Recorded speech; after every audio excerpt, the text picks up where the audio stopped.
Well, hi everyone. I'm Carole Freeman, the creator of the 90-Day Keto Diet Program, and I'm here today with Brenda, and I'm so excited that you're here. Thank you. Brenda, who are you? Thank Tell you. everyone. Hi, my name is Brenda Reiss. My business is called The Recreation Coach, and AKA The Forgiveness Coach is what I'm known for.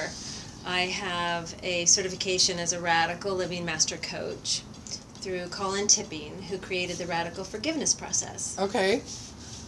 Well, and before I even met you, just the name Forgiveness Coach was really intriguing. It's like, what is that? I need to know what that is. So we have met before and chatted, but now I get to share you with everyone watching. So how did you, let's see, where do we want to start? Do we want to start with how you got to Forgiveness Coach? I think that's, let's see. I think that's probably a better place to start. Is what was the path that led you to this Forgiveness Coach? How did you even find out about what this was? Oh, so what was happening, I spent 30 plus years in the corporate world. Okay, and I was an assistant, mainly. Always the wingman, never the pilot. Oh. And I didn't quite understand why, but always afraid to kind of be in the limelight. But I was great at the go-to person and coming, to understanding how to, I was always 3 steps ahead of you or anybody else, always giving, right? Yeah. And which led to me not taking care of myself. And so there was 2 things that kind of led me to the forgiveness work. And one was my divorce. Okay. A very, very stressful, painful divorce and process where I learned that I had been giving to him more than to myself. I knew all about him. It was codependent, very codependent relationship. There's a pattern I'm hearing here. Huge pattern. And so what I got to recognize through this, because what led me to that was realizing it was more painful to be in it than the fear of stepping out of it. Yeah. And that's important to know, because we have to have that balance, because otherwise we spend too much time in a job we hate and relationship we hate, or at least we're not being fulfilled. And then we have the second part of that about we don't even know what fulfills us. Yeah. Well, so many people do live in that stuckness of whatever because they're so afraid of what it is outside of that maybe this doesn't feel that great, but outside of this it may be worse, so I might as well just stay here. Well, and the 2 biggest fears are financial and emotional, right? And as women, I think too, those are powerful, because one of them was, am I going to be alone? I don't want to be alone. I was in my late 40s thinking, even though that's not old, still a part of me is like, oh my gosh, if I don't stay here, what is out there? So it's fear. Fear is running the show. And then there was the other part of it about financial, is how am I going to take care of myself? I need this job. I need this marriage. When really, I wasn't looking at the numbers. I wasn't looking. I was the one that was staying fully employed, right? I was the one, but it was because of the fear that kept me from looking at the numbers, because he had control of that, right? And I really wasn't in my power. I wasn't representing myself. Okay. And so that's a powerful thing to note, because that's what led me to finally getting some help and realizing I can do this. I looked at the numbers and went, oh my gosh, I don't have anything left over really, but I can support myself. Yeah. And that gave me just that little bit, of courage to move forward. And then that led into what really got me here was I started on an intentional spiritual journey, which was fabulous. However, I was contacted by the FBI. Oh. Yes. That's like the opposite of a spiritual journey. It is. I'm starting on the spiritual journey, and then all of a sudden a phone call from the FBI. Because during my marriage, the last couple of years, I had signed my name to some paperwork, not fully, totally aware of what I was doing, because I was afraid to ask, and he didn't tell. And it was a real estate deal that didn't go right. And I didn't know. I thought something... This is a powerful note, too, that a lot of us women can do. And that is, we have the gut feeling, maybe don't do that. Yeah. Maybe let's not do that. Let's not go there. And then, but we go, oh, okay, but I did it to please him. Right. So in pleasing him, I signed my name to these real estate papers. That was evidently illegal. Okay. And so the FBI calls me and says, your name is on the papers. You're looking at 7 to 10 years. Oh, yikes. Yes. So it was like, oh my God. Really, it was, what do you do with that? Yeah. I mean, how many times do you get that? It's like, have you ever had that happen? No, thankfully. It's like, oh my gosh. So it was a 2-year period of going through this investigation, and they really wanted him, yet they were going through me, and they're looking, if he doesn't cooperate, you are the one that takes the fall. It was a huge wake up for me. Yeah. Stress. Huge. Talk about stress. Talk right? about stress, and talk about getting your life in order. Oh, yeah. If you know the FBI is watching you, okay, yeah. it's a total different world. Yeah. But in that period, I was really glad that I started the spiritual journey, because in that I just took 2 years, no dating, no anything, figuring out, okay, I got to break this pattern. Yeah. Right? I really got to break this pattern. And during that time, I was introduced to all sorts of different modalities and different things, but I was introduced to myself. Okay. Huge. Huge. And I was trying to forgive. I was trying to forgive my ex, right, for all the affairs and the things that have happened in our relationship, and just feeling, like I was blaming him at that time. It's like the things he had done to me, and in this process I started to learn, wait a minute, I was the one in agreement. Let's take some responsibility. So I started learning, but I was doing the traditional forgiveness. Okay. And that is, it's kind of like, okay, you harmed me, and so I'm going to be the one to say I forgive you. And then, but there still is that propensity to go, you did something to me. Right. So I'm going to be the bigger one. And so in traditional forgiveness, that's what it does. It's like there's still something happened. Yeah. And I'm going to blame the other person, but I'm going to be the one that says, oh, I forgive you. Okay. And then the other part of that is there's studies out there to show it takes 20 plus years to actually truly forgive. Okay. That's a long time to carry some weight from somebody else. Right, yeah. Yeah. And what I did was, so I was going this path going, okay, I understand why he did it. I was looking, I was walking in his shoes a little bit, but I still couldn't get rid of this heartache. I still couldn't get rid of the heaviness. It was awful. It was just like I still couldn't let go. I couldn't let go. And then I was introduced to the forgiveness work. Okay. How did you find that? Well, it was a really cool story.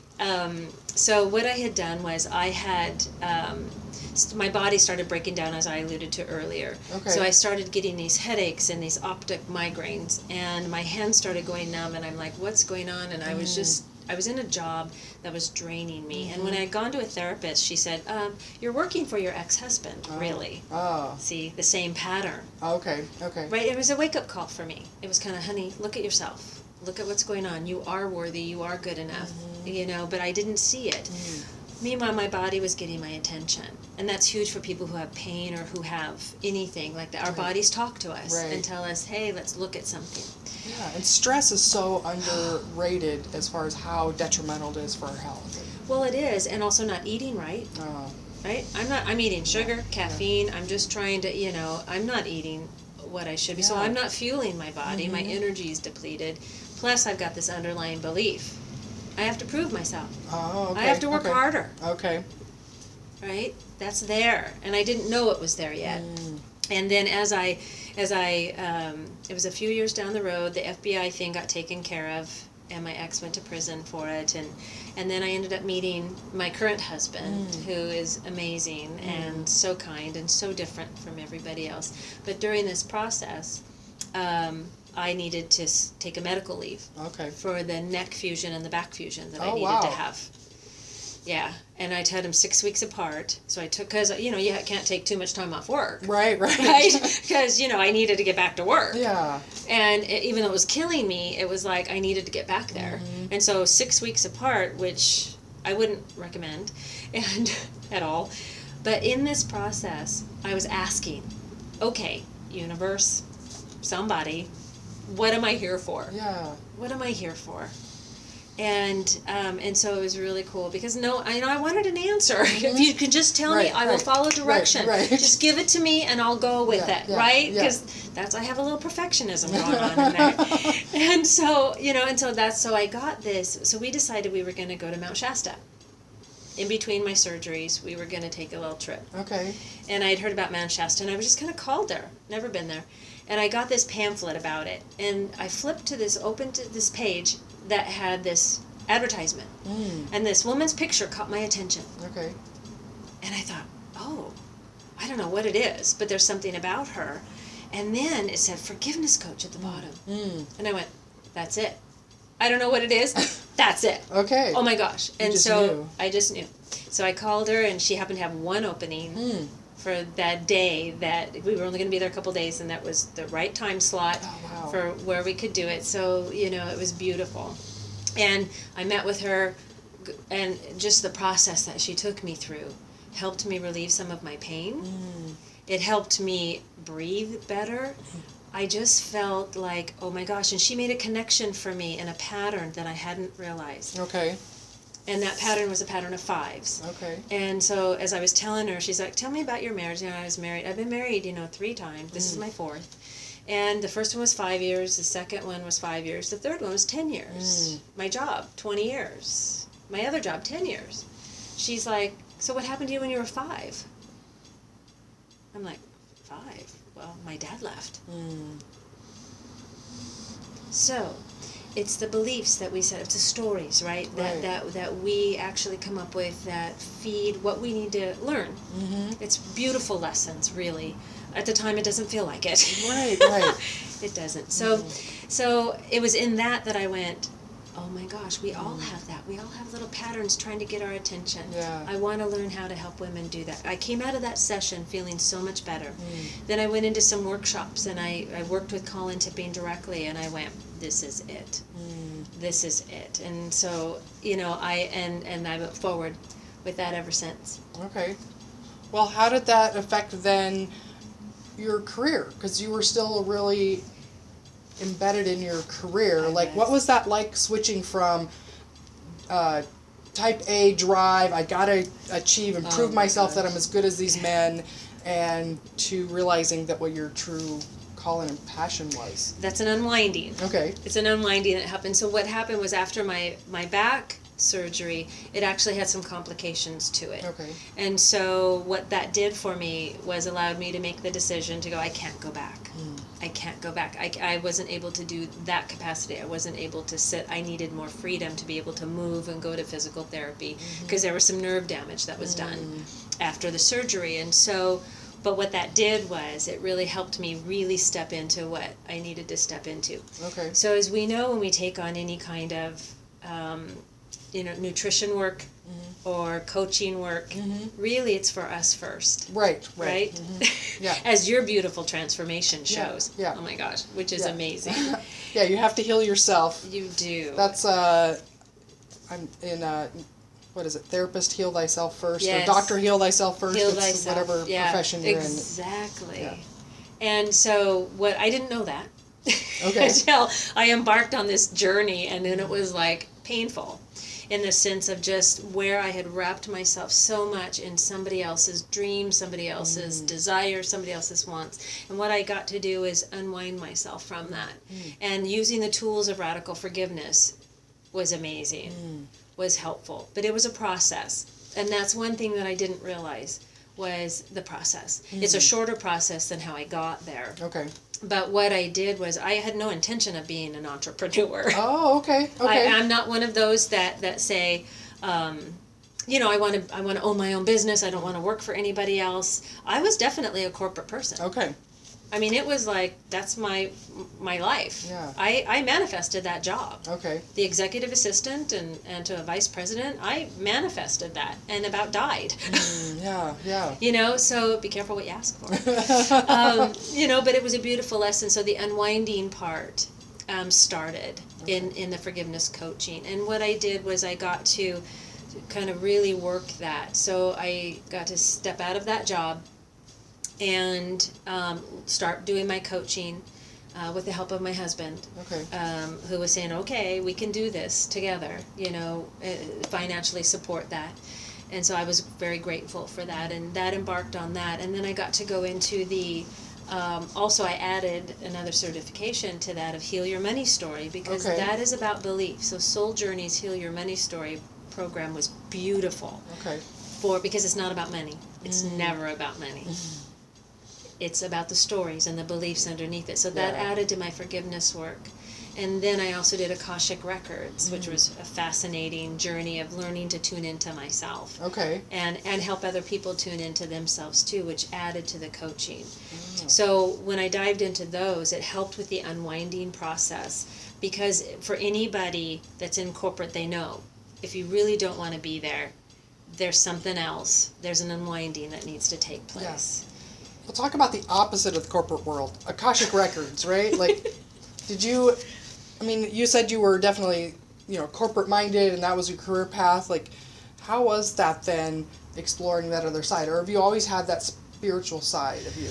Well, I have had the spiritual side that I was ignoring. Okay. So I was getting the nudges, right? We get the gut feeling, or we get turn left. We're like, oh no, I'm gonna go right, and there we go. And the story of that, is I got that nudge on every single marriage. Okay.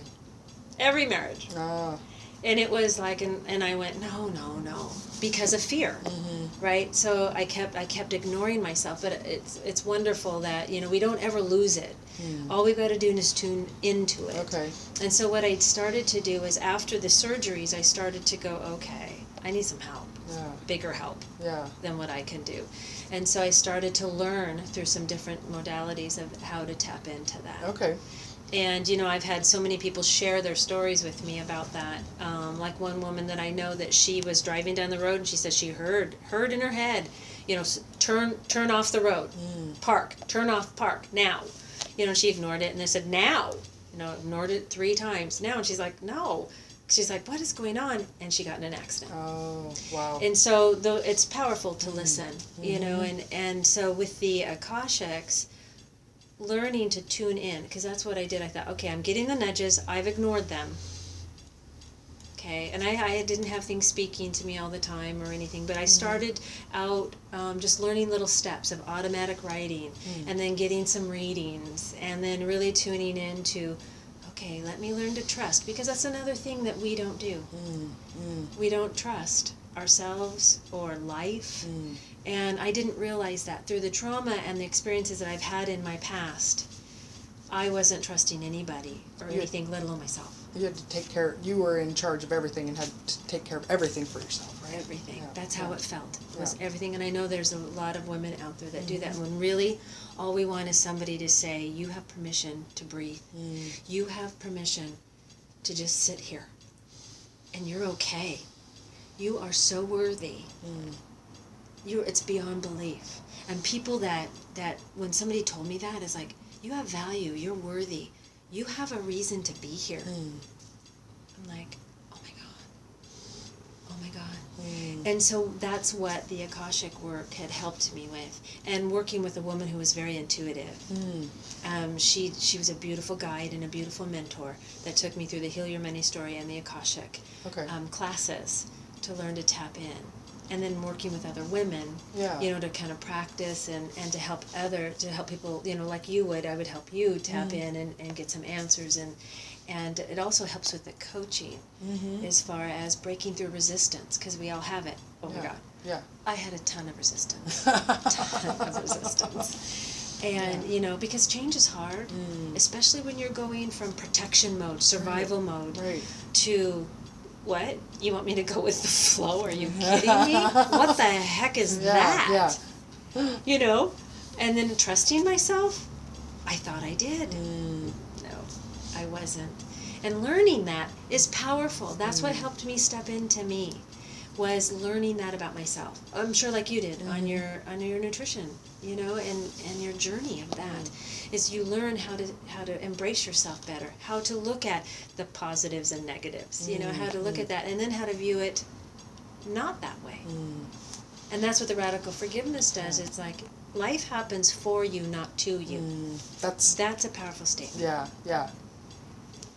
And learning that, it's like, are you kidding me? He did it. Yeah. And it was in that unfolding that I learned it wasn't him. I was totally in agreement, and he was playing a part for me. That's a big thing for people to accept, and I don't ask people to jump on that right away. As Colin says in his work, all you have to do is be willing to look at it a little bit differently, that there's a bigger picture. And when I did my timeline, when I looked back at all my stories, that led me to learning about my beliefs. When I looked at all that, and I went, oh my gosh, my husbands helped me see the belief that I'm not good enough.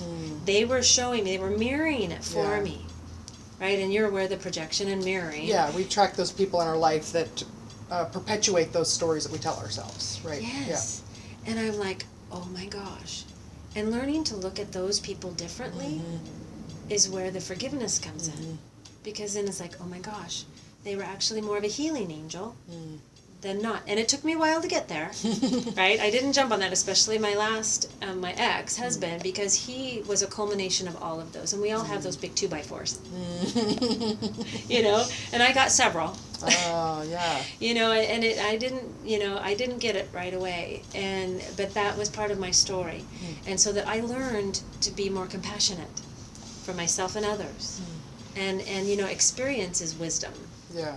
And so I couldn't sit here today if I had, just listened the first time and not gone through the pain and not gone through the unwinding and not gone through the, what is traditional forgiveness versus radical forgiveness, and really, really being and embracing that. So let's just go with that. What is the difference between traditional forgiveness and radical forgiveness? So earlier, it's all right, I started on that earlier. So the traditional forgiveness is where we see that someone has done something wrong. Okay, that's the way it's interpreted. Right. We don't know, right? People aren't taught how to forgive, except for a lot of religions and stuff say you have to forgive. Okay, oh God, I know I have to forgive, but what do I do? It's usually just a verbal thing, right? Right. But we don't realize that the pain or what we're being triggered by. So if you hurt me, it's triggering something inside me that stays there within my body. So we don't realize that.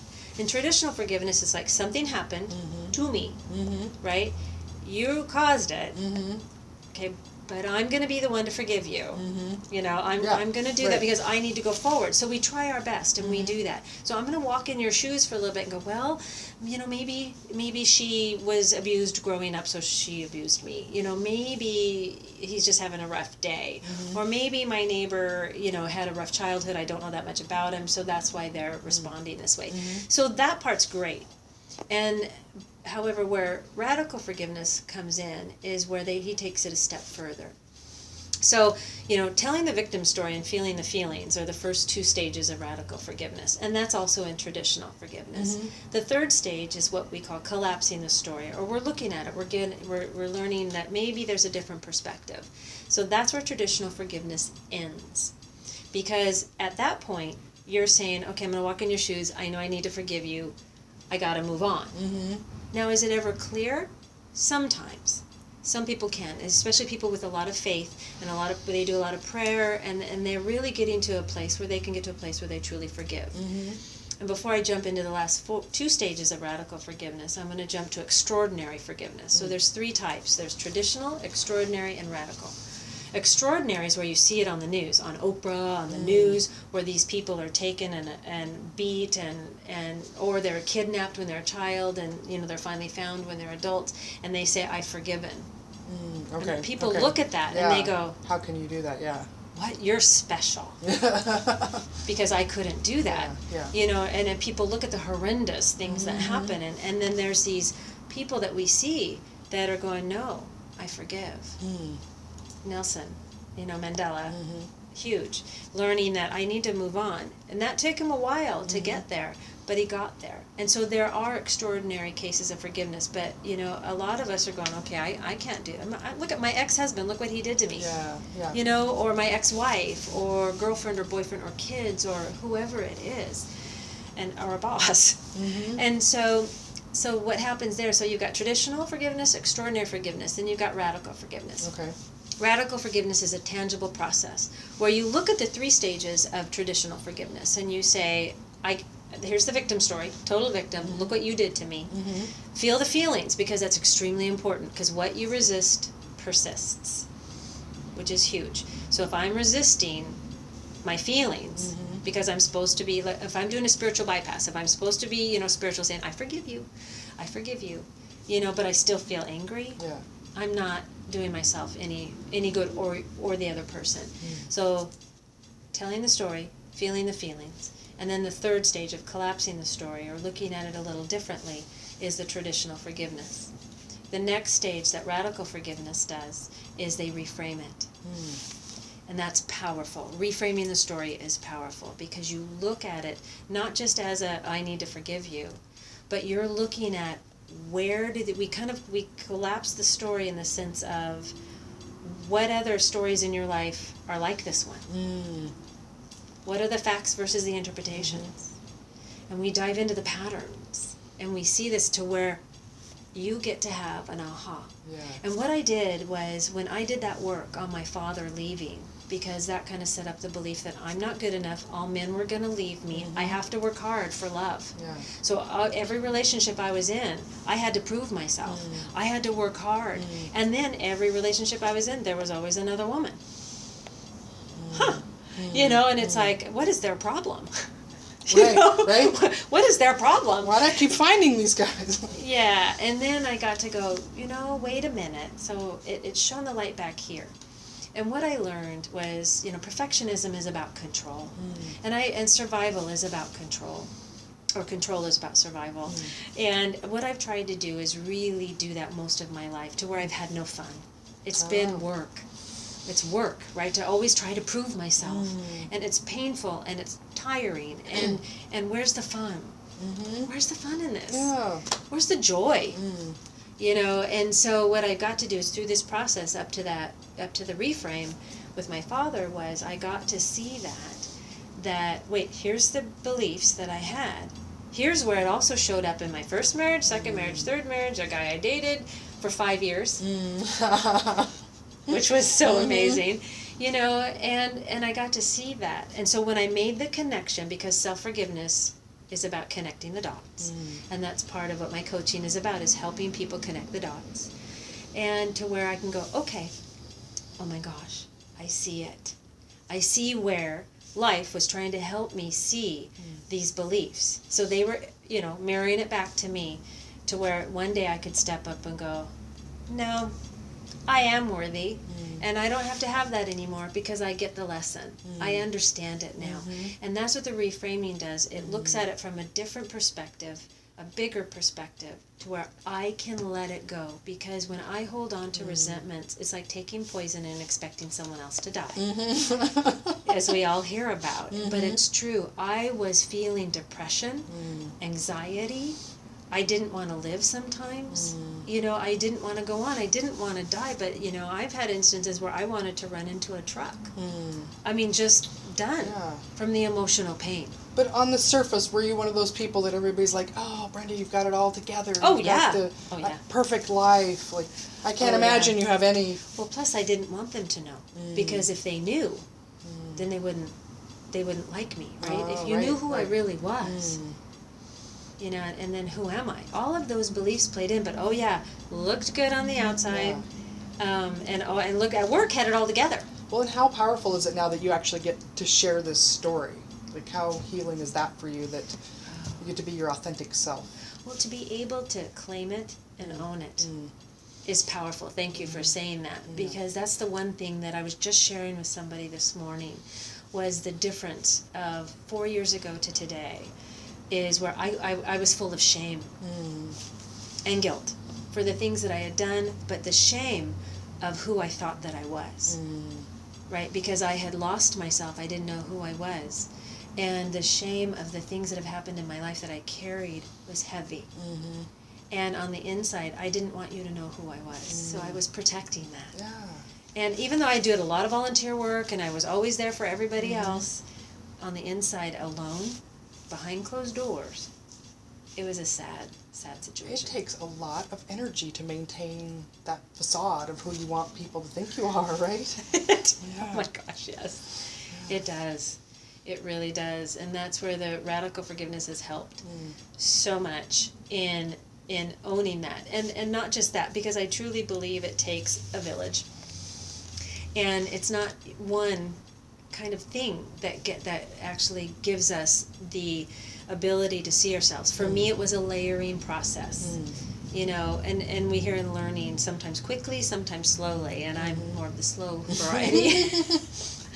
You know, but it's like with weight loss, or like that, where it's like if you get it instantaneously, sometimes it doesn't stay off, unless it's a lifelong, like, ability, right? To you're changing your whole perspective. You're changing how you think about it, what you're doing. You change the patterns, the behaviors that got you there in the first place. Yeah. Yes, and until we shine the light on it, we don't know, what it is. And today, I can shine the light on it, because it still comes up for me. I'll get that comparison energy of, oh, look at her, look what she's doing, and look what I'm doing. Or I'm having those days where it's not working, but what I get to do now is I've worked on myself enough to where I'm aware, and I can go, hey, honey, we're going to be okay. Yeah. Look at you. Or I get pain in my body. That's a big one, because I still have pain. And so I notice where it is, and I tune into it. And it's like when we shine the light on the shadow disappears. And there are some things in life that we're never going to let go of completely, but we can be aware of it sooner. We can be aware of it quicker and sooner, so that we can catch ourselves, from having the same behavior. So comparison and building this business was huge for me. Okay. Right? I'm comparing my insides to your outsides. You look good and you have it all together, and my insides are going, I'm a piece of, what, and who am I, and what am I doing? At times, and in the beginning, especially going from corporate to entrepreneur, you have this gap. And you have to do everything yourself. And learning everything new, and it's scary, and, and what am I going to do? And so there's that. And so it's really beautiful having the ability to shine the light on that, and to sit here today, 4 years later, and tell you the story without shame. And go, that's a part of me. And if somebody doesn't like that, that's not my deal. Right. That's not my deal. And to own that, when all of my life it was all about what other people thought, and that I had to look good and smell good and do good to get your approval.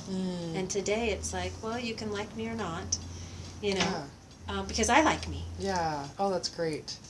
I wonder how that has changed then. Who do you attract in your life? Like, if you compare when you were working so hard to be what you thought you should be, to have people like you, who were the people that were closest to you in your life at that point, compared to now when you're just owning who you are and you're living your authentic self?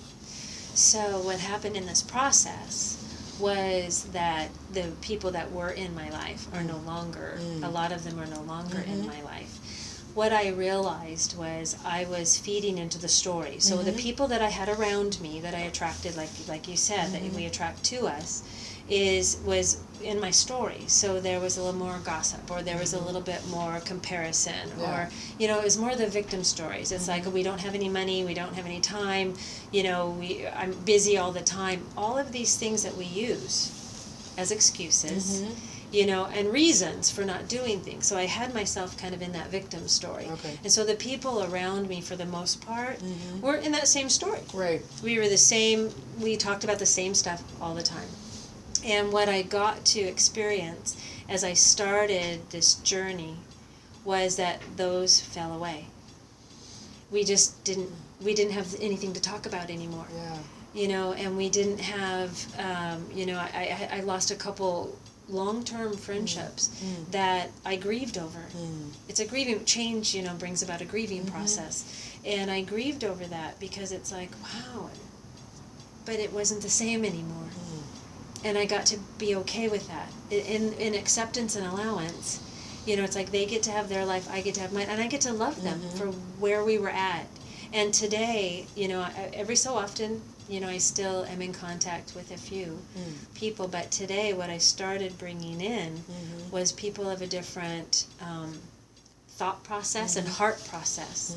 People that spoke more of the language that I was learning to speak about, respecting themselves, building their businesses, learning about heart-centered business, and also about the friendships. I had friendships that I'd never met the woman. I've got two beautiful women in my life, and one is in Illinois and one is in California, that I had never met in person.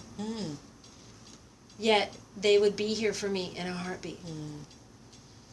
That is beyond valuable. because of the connection that we've made. And so it's really amazing. Have you had that too? Amazing where you have that connection.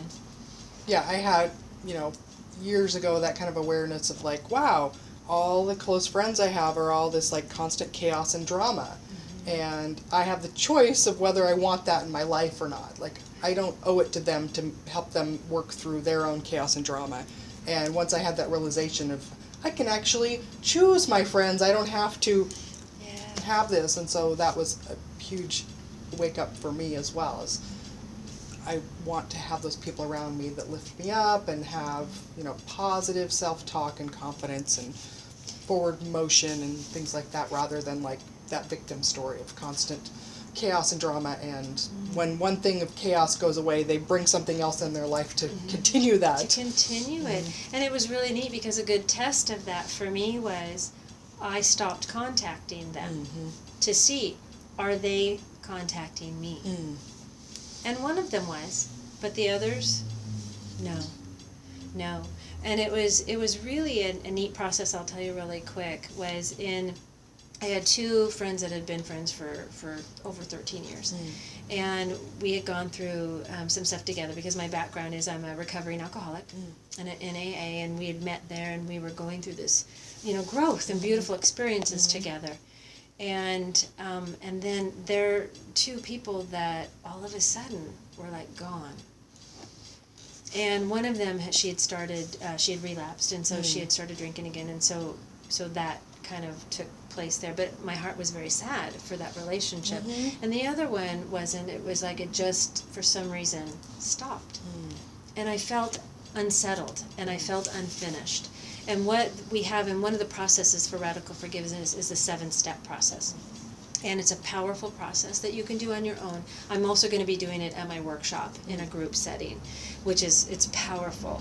And what I did was I used my own tools, and I took and I did this 7-step process with the one friend at first that had started drinking again, and she had made a phone call to me, was very angry at me, blaming me for all sorts of things, and I didn't understand. So I took that, my feeling of sadness and grief, into this 7-step process. And it takes you through 7 steps, which is a powerful thing, and it has some Satori breathing in it, which is a breathing process that Colin and Joanne Tipping use. And 2 days later, after I did that process, I did it on a Friday night. On Sunday, I got a phone call from her. Now there has been 2 months. It took me 2 months to do that process. But within 2 days, she called me and apologized. And that's powerful. When you dissolve and shift the energy of these situations that you're hanging on to like that, I didn't contact her. I didn't say I'm sorry to her directly. This was an energy process that you don't even have to believe in. It just works. And then the same thing happened with the other friend, where she didn't contact me, but what happened was I took and I did that process, and what I did was I felt better at the end. I shifted the energy, and it was the next week that she started liking my stuff on Facebook, where she hadn't been. So it shifts, and there's many more stories about that I've experienced and other people have experienced through these processes that are amazing. Yeah. Well, I wonder then if you could share us one, is there something that stands out, big transformation that you've helped somebody through with this process? Yeah, there are several. When I did this, this is a process, okay? As we know, that means time. And it was funny because I had somebody, I was very frustrated that it wasn't going fast enough for me. You can't wave a magic wand and make everything all better? I wanted it. I did, or take a pill or something. Right. And so it was so cute because a lady that I looked up to, she said to me, Brenda, this is a process. And I said, I know it's a process. I get it's a process, but I want it now. It was her, it's like, I don't want to feel this anymore. And she said, honey, it's a lifelong process. And I went, what? And she's like, lifelong? Till death? However, I get it now because it's actually a beautiful process. Where I was in the pain before, now I can see it as a gift. There's a gift in everything if we're willing to look for it. There really isn't. I didn't want to hear that. And now I do. Now it's like, okay, where's the gift? Where's the gift? And so one of the things that I got to, one transformation was I actually worked with a man. He was my first client, and he had a lot of stuff going on, very angry, and I was like, oh my gosh, how do I help him? So we were going through, he was doing the worksheets, because the radical forgiveness is the tangible process. So there's audios, there's worksheets, there's processes and meditations that I help people go through so that you can learn on your own. And you don't really need a coach unless you want to go through and like if you're stuck on something. But once you go through it with a coach, she helps you see things, or he helps you see things that you weren't able to see, and then you have the worksheets and the tools to use every day. And so I'll share a 4-step process before we end that people can take and practice with. And so, but this gentleman was so angry and had so much going on. He was doing hundreds of worksheets, and it was like, and so we would talk and we would share, and I would give him, talk about authenticity, sharing part of my story and my life, the abuse especially, because he was abused, and all sorts of abuse, and then also relationships. He couldn't get in a relationship because he was hanging on to this belief that I have to work hard and I need to be invisible, because if you see me, you're going to hurt me. And the other one is I'm not good enough. Huge for everybody. And so, and through this process, it was amazing to watch this transformation. Now, this took several months, but it was a transformation that he's a radical forgiveness coach today. Wow. He loved the process so much that he said, I want to know how to do this, just like I did, after I went through that.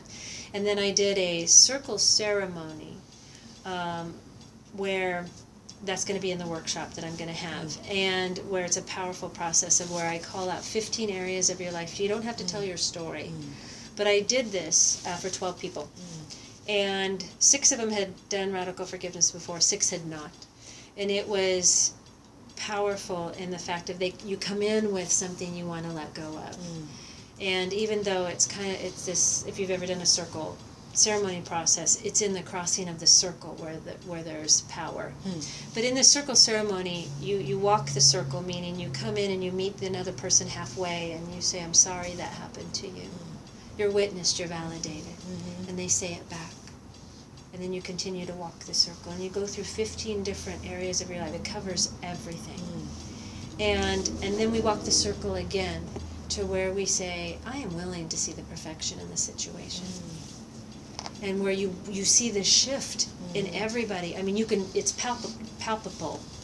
And 6 people came back to me afterwards and said, one woman had been holding on to her husband's death for 13 years. And she had felt guilty. She couldn't get into a relationship. And she had tried, it just wouldn't work. She couldn't do it, and she was feeling guilty. And what we did was some private coaching after that circle ceremony, and just within a couple sessions, it lifted. She was able to see and let go of the shame and the guilt that she held for that death, because she didn't do it. But we hold on to things for whatever reason. She was able to shift that, and that was powerful. And she's in a beautiful relationship today. And I had another person who was really angry at God.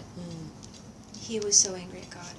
And after that ceremony, he's like, oh my gosh, I can see now the beliefs that I had. I mean, it was just coming to him. So we've done a couple sessions where he's continued on with that. And so there's those are powerful shifts. And it's, compare it to, some people compare it to as a life-death situation. It's not that, but it is for those people. It was for me. The life-death situation is when I don't want to live anymore, when I don't want to really go on in life anymore because of the emotional pain. These shifts are huge. And we carry that around a lot. And there were several more stories in there where a friend of mine was carrying shame and guilt for being gay. He had been ridiculed all his life. He had been tortured. It was awful. And he was like just carrying this heaviness, and he carried it in weight, physical weight, right? He was trying to hide behind that. And after that ceremony, and after we had a follow-up session, 2 of them, he was able to release the guilt and step into him And that's powerful. Mm-hmm. Powerful. Mm-hmm. It was beautiful to watch this. I mean, it just brought tears because of what the shifting that can take place. Wow. Yeah. Yeah.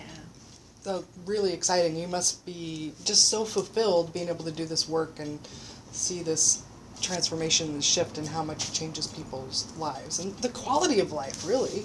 The quality of life. Because probably really their life doesn't change a whole lot. It's more the perspective, right? Thank you. It is. It is a change in perspective. Yeah. And that's what radical forgiveness is. It's a shift in energy and a change in perspective. Because you just look at it differently, where it was right there all the time, I just couldn't see it. You know, and how I look at me, right, where I was not worthy and I had to work hard and not being able to receive. I wasn't able to receive things. It was like, you know, when somebody gives you a compliment, can you sit there and say, thank you? That's it. Not say, oh, well, your shirt is pretty too. You know what I mean? It's like, it's being able to receive. And that's the shift that a lot of my clients, that's what they say a lot of. It's like, wow, I feel more balanced. I feel more connected to me. I feel like I can show up in the world. And some people have the belief of, I'm afraid to be seen, I'm afraid to be heard. Especially if there's any kind of child abuse, you know, or sexual abuse. That's what shows up in that.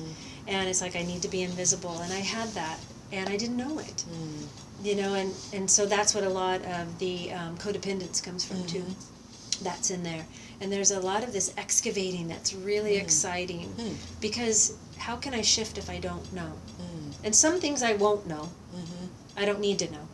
But there are some things that I get to have that aha for. And connecting those dots is so important. Yeah. Well, so you mentioned too that you're doing this money mindset coaching. I don't know the name of it. Heal Your Money Story. Yeah. So so that sounds like a really good fit that goes along with this, and you're doing this work of helping people change their perspective on things that are happening to them or for them. Yes. And then the money goes along with that. So you mentioned in the beginning that there's kind of two primary fears that people have, is emotional or relationship wise, and then financial. So you've got those bases covered now. So tell me about what this. Tell me again the name. I forgot. Heal Your Money Story. Heal Your Money Story. I'm a certified Heal Your Money Story coach, which I took it through a company called Soul's Journeys. Okay. And it's a fabulous process in where you learn that it's not about the money. So what a lot of people have is, we use that as a reason. It's like, I don't have enough money. We put so much importance on money. And so it's diving into, what is your money story? Where does that come from? Because usually my fear is not mine. Right. It's my parents. It's what I picked up on growing up. It's what I picked up in the womb. And there's research about that. And so the Heal Your Money Story is about looking at the story and diving into that part of it. So we start with the money part, because that's it can either bring joy or pain to people. Either we have a lot of it or not enough. It's like one or the other. And so learning about the Heal Your Money Story process, which is all about beliefs, really goes hand in hand with the forgiveness. Because what you do is you look at your story, and there's worksheets, and there's visualizations, and there's things that we do in that process where I can blend them, that we can get to the fact of, where did that money story come from? You know, where did it come from? Do I want to hold on to it? I have a choice. I can continue on, or I can help dissolve it and shift that. Because as women, what I learned was, I stayed in relationships out of fear. And those were the two primary fears. Money, and am I going to find love again? Right? Or am I going to find love? And then, not even getting to, am I going to love myself?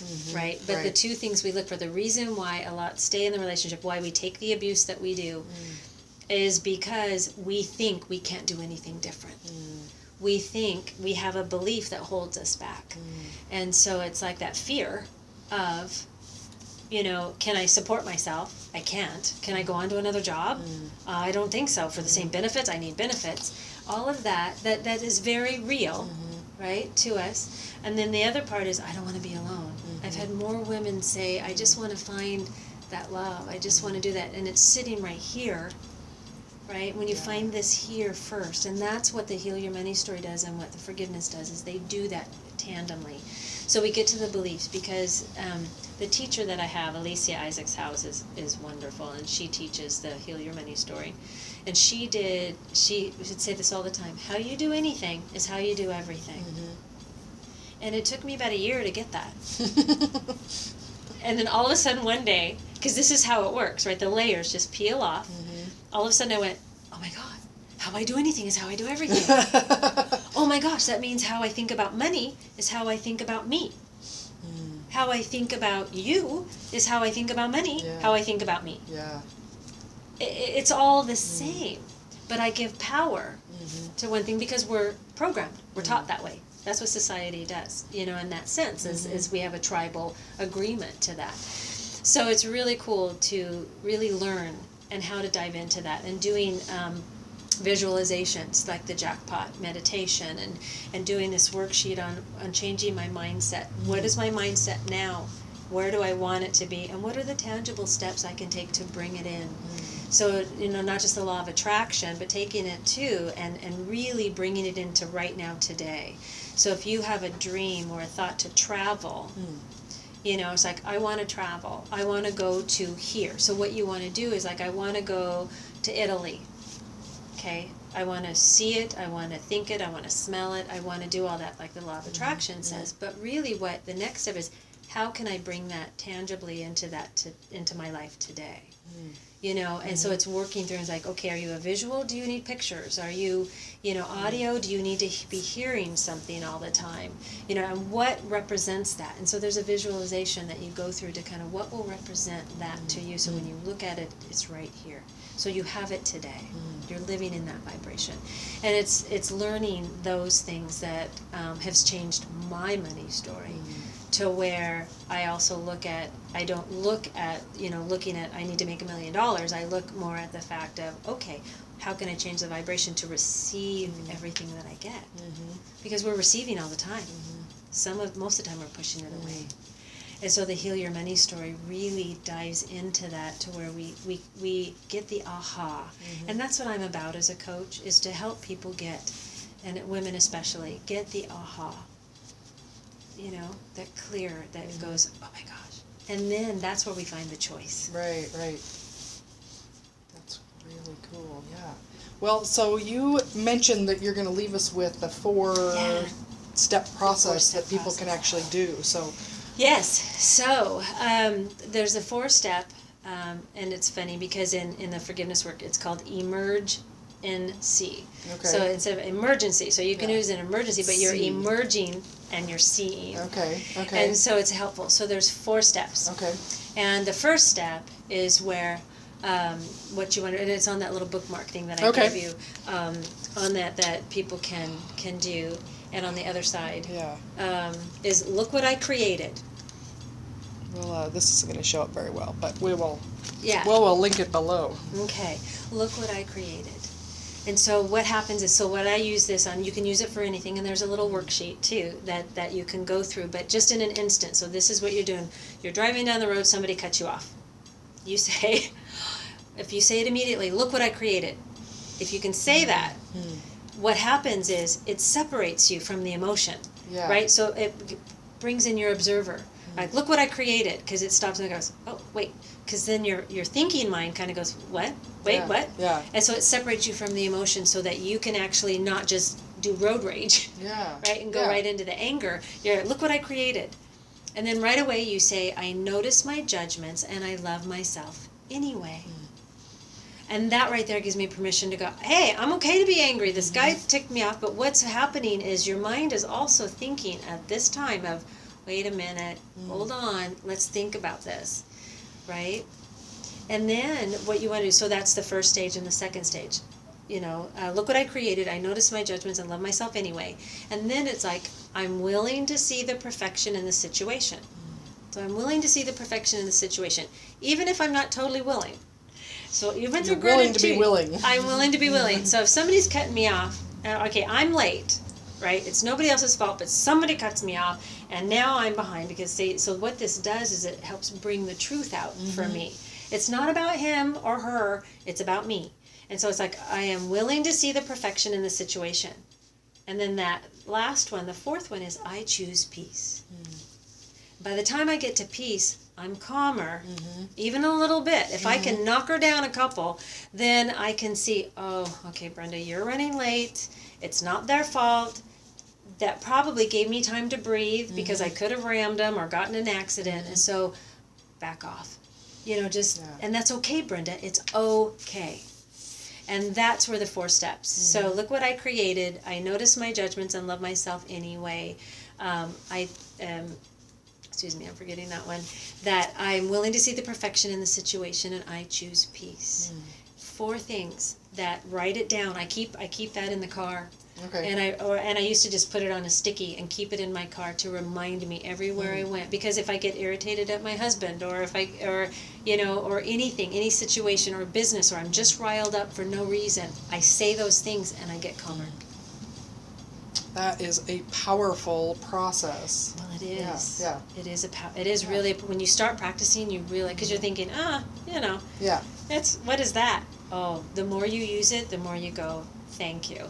Well, it allows you to have that separation from that automatic reaction, those past habits of how we react to things instinctually. It just gives you that space to be able to have a little clarity and breath and calm, peace. Exactly.